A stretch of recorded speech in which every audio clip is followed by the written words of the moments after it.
आज हम बात करने वाले हैं दुनिया के एक ऐसे मुल्क की जहां पर जिंदगी का आगाज हुआ। ये मुस्लिम दुनिया का इंतहाई खूबसूरत और मजबूत तरीन मुल्क है। दुनिया के सबसे बड़ी सल्तनत उस्मानिया भी इसी सरजमीन से थी। जी हाँ मेरी जान, आज हम बात करने वाले हैं तुर्की की, जो आज के टाइम मशहूर है अपने ड्रामों की वजह से। इसका हिस्सा एशिया और यूरोप दोनों में मौजूद है। यूरोप में मौजूद होने की वजह से आज यहाँ का माहौल, लोगों की अय्याशी और ओपन कल्चर देखकर आप हैरान रह जाएंगे कि ये एक इस्लामी मुल्क है। प्यारे दोस्तों, आज हम तुर्की के बारे में ऐसी बहुत सी दिलचस्प मालूमात, यहाँ पर लोगों का रहन सहन, कल्चर, कदीम बाजार, लोगों की अय्याशी, यहाँ के खूबसूरत मकामात, तुर्की की दिलचस्प तारीख और इसके अलावा दिलचस्प हकायक आज तुर्की के बारे में जाने जाएंगे। आज की वीडियो काफी ज्यादा दिलचस्प है, तो इसे एंड तक लाजमी देखें। साथ ही तमाम दोस्तों से गुजारिश है कि चैनल को सब्सक्राइब, लाइक और शेयर कर दें ताकि इस दिलचस्प मालूमात वाली वीडियोस का नोटिफिकेशन आपको मिलता रहे। तो चलिए आज के शानदार सफर को शुरू करते हैं। तुर्की, जिसे बाज़ाब्ता तौर पर रिपब्लिक ऑफ तुर्की कहा जाता है, एक ऐसा मुल्क है जिसका एक हिस्सा यूरोप में और दूसरा हिस्सा एशिया में वाक़ है। ये सरजमीन तारीख और तहजीब का खजाना समझी जाती है। कहा जाता है कि तूफान नूह के बाद इंसानी जिंदगी का नया आगाज इसी सरजमीन से हुआ और कश्ती नूह तुर्की के पहाड़ अरारात पर आकर रुकी थी। महकमे आसार कदीमा के मुताबिक तुर्की की जमीन पर इंसानी जिंदगी के आसार तकरीबन 60,000 साल पुराने मिले हैं। यही वजह है कि तुर्की को कदीम तहजीबों और नई दुनिया के दरमियान एक जिंदा पुल कहा जाता है। नाजरीन, तुर्की की सरजमीन 7,83,562 मुरब्बा किलोमीटर पर मुहित है और ये दुनिया का 36वां बड़ा मुल्क है। इसके कुल रकबे के 4% हिस्से पर पानी भी मौजूद है। दिसंबर 2023 के मुताबिक इस मुल्क में 8,53,62,377 लोग आबाद है। आबादी के लिहाज से ये मुल्क दुनिया का 70वां बड़ा मुल्क है, जहां 1 किलोमीटर के अंदर 1,11,000 लोग आबाद हैं। तुर्की पूरी दुनिया के सयाहों का पसंदीदा मरकज है। सालाना करोड़ों लोग यहाँ विजिट करने के लिए आते हैं, खासतौर पर अरब मुल्कों के लोग। प्यारे दोस्तों, तुर्की का दारुल हुकूमत एंकारा सिटी है, जिसे लोग इंकारा भी कह देते हैं। आपको बताता चलूं कि तुर्की का ज्यादातर हिस्सा जिस जजीरे पर आता है इसे एनाटोलिया कहा जाता है और कैपिटल सिटी भी एनाटोलिया जजीरे पर ही मौजूद है। ये तुर्की का दूसरा सबसे बड़ा शहर है। इस शहर का कुल रकबा 4,130 मुरब्बा किलोमीटर है और उसकी कुल आबादी 51,65,783 लोगों पर मुश्तमिल है। यानी यहाँ 1 किलोमीटर के अंदर 1251 लोग रहते हैं। सयाह ज्यादातर इस्तांबुल सिटी में स्टे करना पसंद करते हैं। दरअसल इस्तांबुल तुर्की का सबसे बड़ा शहर है और इंतहाई कदीम है। ये शहर यूरोप और एशिया के दरमियान सरहद है। इस शहर का कुल रकबा 2,576.85 मुरब्बा किलोमीटर है और आबादी 1 करोड़ है, 53 लाख लोगों पर मुश्तमिल है। ये शहर यूरोप का सबसे बड़ा और दुनिया का 16वां सबसे बड़ा शहर है। नाजरीन, ये शहर इतना खूबसूरत है कि दुनिया इसकी दीवानी है। इसे तुर्क सरजमीन का कदीम और जदीद सकाफती, समाजी, सियासी और इक्तसादी शहर माना जाता है। इस शहर में तुर्की की मशहूर मसाजिद के अलावा कदीम म्यूजियम और कदीम चर्चेज भी मौजूद हैं। इस शहर में बेशुमार ऐसे हैं देखने के लिए दुनिया आती है। ये शहर इंतहाई साफ सुथरा और खूबसूरत है। यहाँ शराब पीना और सारी रात क्लब्स में अय्याशी करने पर कोई पाबंदी नहीं। ये एक अय्याश तरीन शहर है। यहाँ जगह जगह पर मसादसेंट डांसिंग क्लब्स और गुनाहों के अड्डे शरेआम मिलेंगे, जहाँ दुनिया के अमीर तरीन लोग पैसा उड़ाते हैं। आधा हिस्सा यूरोप में होने की वजह से ये सब काम यहाँ पर आम हो चुके हैं। लोग इस तरह से रहने के आदी बन चुके हैं। यूरोपी लिबास आम होता है जा रहा है। इसे देखकर लगता ही नहीं कि ये एक मुस्लिम मुल्क है और दुनिया की सबसे ताकतवर सल्तनत का मालिक था। खैर, अल्लाह उनको हिदायत दे। प्यारे दोस्तों, तुर्की की सरहदें टोटल 8 ममालिक से मिलती है, जिनमें जॉर्जिया, आर्मीनिया, अजरबैजान, इराक, शाम, ईरान, यूनान और बुल्गारिया है। और उसकी समंदरी सरहदें बहरा अस्वद, बहरे रुम और बहरा जेबीन से मिलती है। दोस्तों, तुर्की की सरजमीन रूमियों, यूनानियों और उस्मानियों की तारीख से और कदीम असारात और खंडरात से भरी पड़ी है। यहाँ कदीम कलीसे, कदीम चर्च और मस्जिदें आपको जगह जगह देखने को मिलेंगे। यहाँ रूमियों के बनाए गए थिएटर्स भी मौजूद हैं जो हजारों साल पुराने हैं। इस्तांबुल अनातोलिया अजायब घर पूरी दुनिया में कदीम वर्षे की वजह से मशहूर और मारूफ है। ये अजायब घर लातादाद वर्षे के हामिल है। चंद टर्किश लीरा की टिकट ले और म्यूजियम की खूबसूरत और यादगार सैर करें। नाजरीन, तुर्की की कौमी जबान तुर्किश है। इसके अलावा इंग्लिश भी कसीर तादाद में बोली जाती है। तुर्की के साहिल समंदर यूरोप से कम नहीं। ये साहिल इतने ओपन और साफ सुथरे हैं कि टूरिस्ट उनकी तरफ खींचे चले आते हैं। गर्मियों में ये साहिल अवाम उन्नास से भरे होते हैं और लोग यहाँ खूब एंजॉय करते हैं। अगर हम तुर्की की तारीख पर थोड़ी सी नजर डालें तो यूनानी बादशाह सिकंदर आजम ने 334 कबले मसीह में उसे फतह कर लिया था और सिकंदर आजम की हयात तक ये सल्तनत खूबसूरत अंदाज में चलती रही। सिकंदर की वफात के बाद उसके जानशीन वजीरों और मशीरों ने इस सल्तनत को संभाला और वो उसको संभाल न सके और आहिस्ता आहिस्ता इस सल्तनत के टुकड़े होते गए। सिकंदरी सल्तनत के बाद यूनानी सल्तनत आई। स्लाविसी सल्तनत के दौरानिये में आर्मीनियों ने भी हुकूमत की। मोहतरम नाजरीन, आपको बताता चलूं कि हजरत नूह अलैहिस्सलाम भी इसी दौर में दुनिया पर नबी बनाकर भेजे गए और फिर जिंदा ही अल्लाह रब्बुल इज्जत की जात ने अपने पास बुला लिया। इस वजह से क्रिश्चियन मजहब तुर्की को मानने वाला सबसे बड़ा मजहब है। रूमियों को अल्लाह ताला ने बहुत उरूज से नवाजा। रूमियों ने न सिर्फ तुर्क अनातोलिया बल्कि शाम, मिस्र, उर्दुन और फलस्तीन पर भी कब्जा कर लिया। तारीख के मुताबिक इस पूरे खित्ते ने मसीहत को 3 ईस्वी में कबूल कर लिया था। हत्ता कि रूमी बादशाह कुस्तंतीन ने 330 के लगभग ईसाइयत को कबूल करके इस मजहब को सरकारी मजहब का नाम दे दिया था। नाजरीन, कुस्तंतनिया की बुनियाद रखने वाला यही बादशाह कुस्तंतीन था। कुस्तंतनिया का पुराना नाम बदलदीन था, लेकिन मौजूदा वक्त में इस शहर को इस्तांबुल के नाम से पुकारा जाता है। तुर्की के बहुत से इलाके ऐसे थे जहां रूमियों की सल्तनत 330 ईस्वी से 1450 ईस्वी तक कायम रही, लेकिन बहुत से ऐसे मशरकी इलाके थे जिनको मुसलमानों ने फतह कर लिया था। मशरक में मलजूक मलजूकी और मगरिब में रूमी सल्तनत कायम थी। मलजूकियों के बाद इस सरजमीन पर उस्मानियों का जन्म हुआ और एक अजीम उस्मानी सल्तनत की बुनियाद रखी गई। फिर मुसलमानों की अजीम कुर्बानियों और दिन रात की मेहनत ने इस सल्तनत को 4 चांद लगाए। अगर तारीख को देखा जाए तो सल्तनत उस्मानिया 631 साल तकरीबन अपना दौर चला कर गई। 16वें और 17वें सदी में सल्तनत उस्मानिया दुनिया की सबसे बड़ी और मजबूत तरीन सल्तनत थी। आखिर सल्तनत उस्मानिया का खात्मा कैसे हुआ और उसने किन किन ममालिक पर हुक्मरानी की, इसके बारे में तफसील के साथ वीडियो इंशाअल्लाह तुर्की के पार्ट नंबर 2 में ज़ात आई जाएगी। 19 अक्टूबर 1923 को तुर्की एक आजाद मुल्क के तौर पर दुनिया में उभरा और यही दिन तुर्की का कौमी दिन भी है। तुर्की अपना कौमी दिन इंतहाई जोश खरोश के साथ मनाता है। दोस्तों, मुस्तफा बादशाह कमाल तुर्कियों का एक ऐसा सदर था जिसने तुर्की को बरतानिया और दीगर ममालिक के कब्जे में जाने से रोका था। इस बादशाह को तुर्कियों का बाप भी कहा जाता है। इस वक्त तुर्की के 81 सूबे थे और इस वक्त इसका सबसे बड़ा शहर इस्तांबुल, जिसकी आबादी 1.5 करोड़ के लगभग। यहाँ रहने वाले लोग लिबरल हैं, यानी मजहबी भी हैं और अय्याश भी। तुर्की में हुकूमती निजाम ऑनलाइन है। अब अवाम सरकारी दफातर में धक्के नहीं खाती। तैयब रजब एर्दोगान के दौर में टर्किश एयरलाइन बहाल हुई। ये दुनिया की दूसरी सबसे बड़ी एयरलाइन का एजाज भी रखती है। सालाना करोड़ों लोग इस एयरलाइन के जरिए सफर करते हैं। नाजरीन, तुर्की में पुलिस को इतनी सहूलियात दी जाती हैं कि जितनी एक आम मुल्क में फौज को भी नहीं दी जाती। यहाँ पर उनके पास बेहतरीन गाड़ियां और लग्जरी लाइफस्टाइल है। लोग कानून की खिलाफ वर्जी बिल्कुल नहीं करते। मुल्क में करप्शन बिल्कुल ना होने के बराबर है। इसीलिए मुल्क हर आने वाले दिन तरक्की की राह पर गामजन है। जहाँ के अकम्पलिशमेंट्स इंतहाई अच्छे हैं और मुल्क के बारे में अच्छा ही सोचते हैं, इस वक्त ये मुआशरा यूरोप के बराबर खड़ा है। तुर्की में 30 ऐसे पहाड़ मौजूद हैं जिनकी ऊंचाई 3000 मीटर से भी ज्यादा है। लोग उनको देखने के लिए पूरी दुनिया से ट्रैवल करते हैं। ये पहाड़ इंतहाई खूबसूरत और ऊंचे हैं। इन पहाड़ों की चोटियां अक्सर बादलों में छुपी रहती हैं। तुर्की के अपने मुल्क से मोहब्बत का इजहार अपनी बिल्डिंग्स पर परचम लहरा कर करती है। और अगर हम बात करें सोशल मीडिया की, तो तुर्की दुनिया में तीसरे नंबर पर सबसे ज्यादा फेसबुक इस्तेमाल करने वाला मुल्क है। यहाँ लोग सोशल मीडिया बहुत ज्यादा इस्तेमाल करते हैं। तो प्यारे दोस्तों, ये थी हमारी तुर्की के ऊपर बनाई जाने वाली आज की दिलचस्प वीडियो है। अगर वीडियो अच्छी लगी हो तो वीडियो को लाइक और चैनल को कर दें सब्सक्राइब। मिलते हैं इंशाअल्लाह एक नई वीडियो में।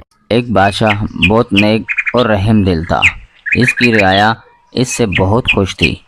बादशाह शादी नहीं करना चाहता था। एक दिन इसके वज़ीर ने तंग आकर कहा, हुजूर, अगर आप हमारे बादशाह रहना चाहते हैं तो आपको शादी करनी पड़ेगी। बादशाह ने कहा, अगर तुम्हारी यही खुशी है तो मुझे मंजूर है, मगर मैं शादी ऐसी लड़की से करूँगा जो 100 फीट के फासले से फेंक कर मेरा ताज गिरा दे। कुछ दिन बाद वज़ीर ने तमाम खूबसूरत लड़कियों को महल में इकट्ठा किया। हर लड़की के हाथ में सेब दिया। जब मुकाबला शुरू हुआ तो कोई लड़की भी सेब को मारकर बादशाह का ताज ना गिरा सकी। ये डर था कि कहीं सेब बादशाह के मुंह पर ना लग जाए, इसलिए वो सेब ठीक निशाने पर नहीं फेंक रही थी। जब सब लड़कियां नाकाम हो गई तो अचानक एक लड़की आगे बढ़ी। इसने मोटी सी चादर ओढ़ रखी थी। इसके हाथ में जादुई सेब था। वो 100 फीट के फासले पर गई और निशाना बांधा और सेब फेंक दिया। बादशाह के सर से ताज उड़कर दूर जा गिरा। तमाम लोग खुश हो गए, तालियां बजाई और हर शख्स एक लड़की को शाबाशी देने के लिए आगे बढ़ा, लेकिन लड़की एकदम से गायब हो गई।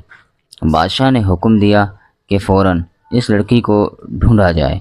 वज़ीर ने गांव-गांव, शहर-शहर सिपाही दौड़ाए, मगर लड़की का कहीं पता ना चला। 2-3 महीने बाद बादशाह ने फिर तमाम खूबसूरत लड़कियों को इकट्ठा किया, लेकिन कोई लड़की इसका ताज गिराने में कामयाब ना हो सकी। इतने में फिर वही लड़की सामने आई। इसने जादुई सेब फेंका, बादशाह का ताज गिरा और लड़की एक बार फिर से गायब हो गई। बादशाह के सिपाहियों ने बहुत तलाश किया, मगर कहीं इसका सुराग ना मिला। तीसरी बार भी ऐसा ही हुआ।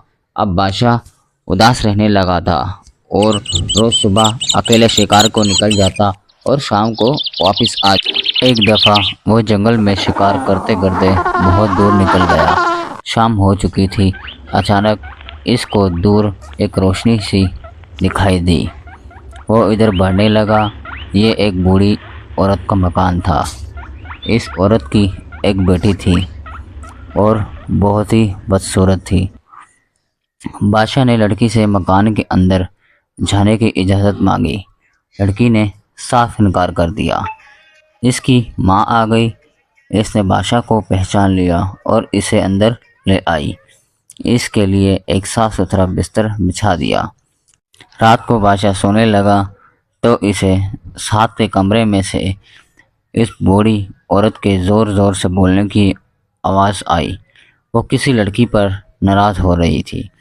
صبح کو جب بادشاہ جانے لگا تو اس نے بوڑھی عورت سے پوچھا، رات آپ کس چیز پر ناراض ہو رہی تھی؟ بڑھیا بولی، میری ایک سوتیلی بیٹی ہے، بڑی نکمی اور کام چور، اپنے آپ کو خوبصورت سمجھتی ہے۔ رات وہ روٹیاں توڑ رہی تھی تاکہ بوڑھے الو کو کھلا سکوں، کیونکہ اس الو نے اسے 3 جادوئی سیب دیے ہیں۔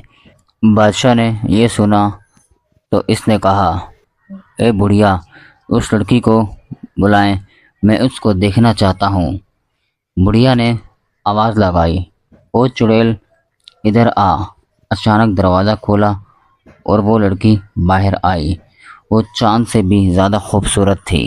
بادشاہ نے اسے دیکھا تو خوشی سے چیخ اٹھا، تم تو وہی لڑکی ہو، آؤ میرے ساتھ چلو، میں تمہیں اپنی ملکہ بناؤں گا۔ بادشاہ نے لڑکی کو اپنے ساتھ لیا اور محل کی طرف روانہ ہو گیا۔ کچھ دنوں بعد دونوں کی شادی ہو گئی اور وہ ہنسی خوشی رہنے لگے۔